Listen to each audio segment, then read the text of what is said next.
નમસ્કાર મિત્રો, દરબાર ન્યૂઝ ચેનલમાં આપ સૌનું હાર્દિક સ્વાગત છે. અત્યારે હું કામરેજ તાલુકાના કરજણ ગામે આવેલો છું અને મારી બાજુમાં જે દીકરો બેઠો છે વિરાજસિંહ અશોકસિંહ ગરિયા, આપણે 4 મહિના પહેલાં આ દીકરાનો ઇન્ટરવ્યૂ લીધેલો. એનું કારણ એ હતું કે આપણા રાષ્ટ્રપતિ જે છે ભારતના મુર્મુ મેડમ, બરાબર ને, એમને મુલાકાતે એની સ્કૂલમાંથી એને ગયેલો હતો અને વશિષ્ઠ વિદ્યાલયમાં એ ભણે છે. તો એની સ્કૂલમાંથી એને ત્યાં રાષ્ટ્રપતિ ભવન જવાનું એને એક બહુ મોટી તક મળેલી અને એનો ઇન્ટરવ્યૂ આપણે કરેલો.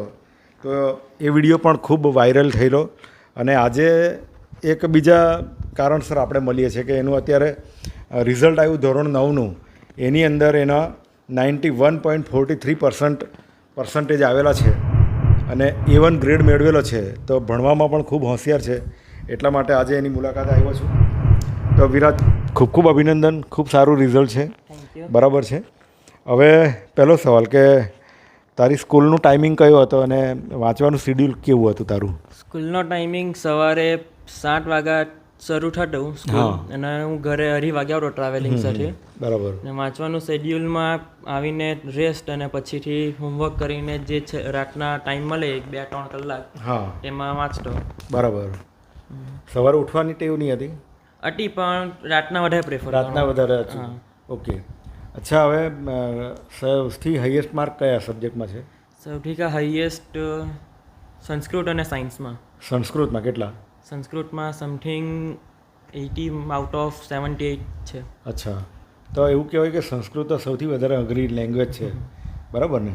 તો સૌથી વધારે અઘરી કહેવાતી લેંગ્વેજમાં બી આટલા પર્સન્ટેજ લાવ્યા, તો કેવી રીતના આવ્યા? મતલબ એના સ્પેશિયલ કંઈક એમાં કર્યું?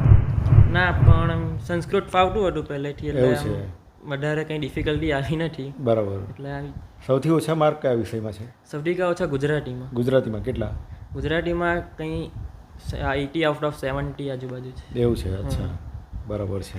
ઓકે. હવે 9માંથી હવે 10મામાં આવ્યો, એટલે હવે આ વર્ષે બોર્ડની એક્ઝામ આવશે, બરાબર? બોર્ડ વિશે ઘણી બધી વાત સાંભળી હશે કે બોર્ડની એક્ઝામ બહુ અઘરી હોય છે, બરાબર? તો એની માટેની તૈયારી પહેલેથી છે ને? હા, બરાબર ને? ઓકે. મિત્રો, મારા મિત્ર છે અશોકસિંહ, એમના વિરાજના પપ્પા છે અને ગામના પ્રગતિશીલ ખેડૂત છે. તો એમને પણ એક સવાલ પૂછું. બાપુ, તમારા દીકરાના ખૂબ સારા પર્સન્ટેજ છે અને સંગીતમાં પણ બહુ રસ રુચિ ધરાવે છે ને આગળ હજી પણ બોર્ડની એક્ઝામને 10મા 12મામાં પણ ખૂબ સારા પર્સન્ટેજ આવશે એવી અપેક્ષા છે. તમારે એને કયા કેરિયરમાં આગળ મોકલવાની ઈચ્છા છે? હવે તો એમને જે અનુકૂળ આવે, પણ તું કોઈ નક્કી નથી. છતાં એને વધારે પડતું આઈટીમાં જ કહે છે. આઈટીમાં જવું છે, બરાબર. તમારી ઈચ્છા છે આઈટી મોકલવાની? હવે અમને તો એની પર મેં છોડ્યું છે. બરાબર છે. ઓકે. એમાં સંગીતમાં હું વધારે પડતું ધ્યાન આપે છે અમને. રસ છે તો ચાલ્યા કરે છે. મારે કોઈ કેવું નથી કોઈ કે મારે બેસ જા એની રીતે જવું. બરાબર. ઓકે.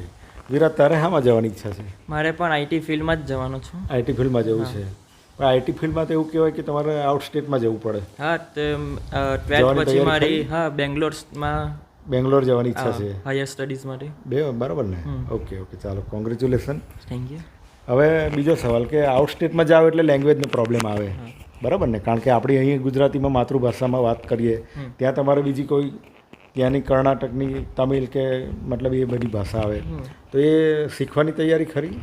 ના, એટલે હિન્દી રાષ્ટ્રભાષા છે, ઓલમોસ્ટ બધાને થોડી થોડી આવડતું, નહીં તો ઇંગ્લિશ યુનિવર્સલ આવે છે. ઇંગ્લિશમાં મારું સારું છે, એવું ને? વાંધો નહીં આવે લેંગ્વેજ. તો ઇંગ્લિશ મીડિયમ એટલે ઇંગ્લિશના ક્લાસીસ કર્યા છે? ના ના, ઘરે. સ્પોકન ઇંગ્લિશમાં? ના, કોઈ જ ક્લાસ નથી. એવું ને? ઇંગ્લિશ પર સારો કમાન્ડ છે એમ? ઓકે. ઓકે. ઓકે. અચ્છા, હવે શિડ્યુલની વાત કરી વાંચવાની, તો આપણા જે સ્ટુડન્ટ અત્યારે ભણે છે એના માટે કોઈ ટિપ્સ ખરી તારી પાસે? કેવી રીતના વાંચવું જોઈએ, શું કરવું જોઈએ? હું તો વધારે સેલ્ફ સ્ટડી જ પ્રેફર કરું. બધાના પોતપોતાના પોઈન્ટ ઓફ વ્યૂ હોય, મેં વધારે સેલ્ફ સ્ટડી પ્રેફર કરું. બરાબર. એટલે એ રીતે મને વધારે ફાવે છે. ને તો ટ્યુશન વગર ત્યાં માર્ક્સ મેળવેલા છે? હા. બરાબર ને? તો ટ્યુશન વગર અઘરું નહીં પડે? મતલબ ના, મને ઇનફેક્ટ હેલું પડે છે. પહેલાં 1-2 વાર ટ્યુશન ગયો એની કરતાં મને વધારે ઇઝી લાગી ગયું. એવું છે? પણ એમાં માની લો કે કોઈ સબ્જેક્ટમાં કોઈ ટોપિકમાં ખબર નહીં પડતી હોય તો ક્લાસમાં પછી ટીચરને પૂછી લઈ? હા, ક્લાસમાં ટીચરને ઓનલાઈન સોર્સિસ અવેલેબલ હોય, એમ તો સ્કૂલમાં જ પૂછી લઉં. બરાબર. બરાબર છે. અચ્છા, તારા ફેવરેટ ટીચર કોણ સ્કૂલમાં? એમ તો બધા જ ફેવરેટ છે, પણ એક સાયન્સના સર અને એક મેથ્સના સર જે હવે નથી એક વર્ષથી, એ બે સર મારા ખાસ સર. શું નામ એમનું?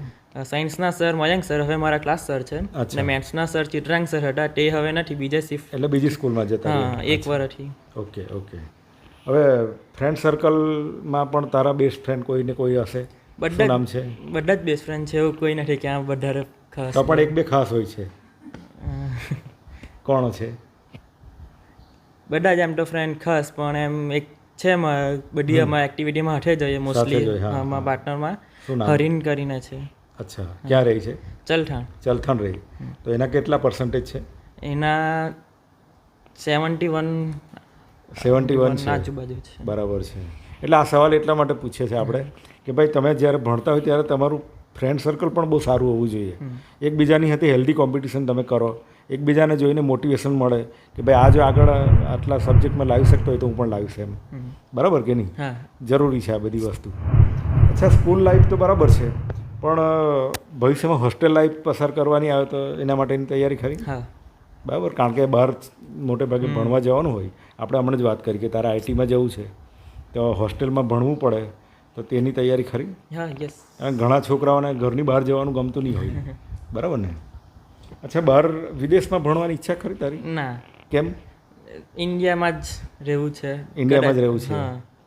પણ ચાન્સ મળે તો જઈ શકે ખરો? ચાન્સ ફરવા માટે જ જવા, પણ એમ ત્યાં સેટલ ત્યાં સેટલ થવા થવાનો માટે કે ભણવા માટે નથી જવું. બરાબર, India is the best. India is હે ને? ઓકે, ચાલો. મુર્મુ મેડમ પાસેથી શું શીખ્યા તમે? હમ્બલ રહેવું છે બધા સાથે, અચ્છા. બિગેસ્ટ ક્વોલિટી એમનામાં. અને બીજું કે એક લીડરશિપનો ગુણ હોવો જોઈએ, તો સાચી વાત છે. બધું આપણે પાછળ આપણે બધાને ઇન્ફ્લુઅન્સ કરી શકીએ આપણી પાછળ. બરાબર. ચાલો, જે પણ કેરિયર પસંદ કરે એમાં તને ખૂબ સફળતા મળે. બરાબર, રાજપૂત સમાજનું મમ્મી પપ્પાનું નામ રોશન કરે અને હજી પણ તું ખૂબ પ્રગતિ કરે એવી શુભેચ્છા. હા, થેન્ક યુ. Thank you.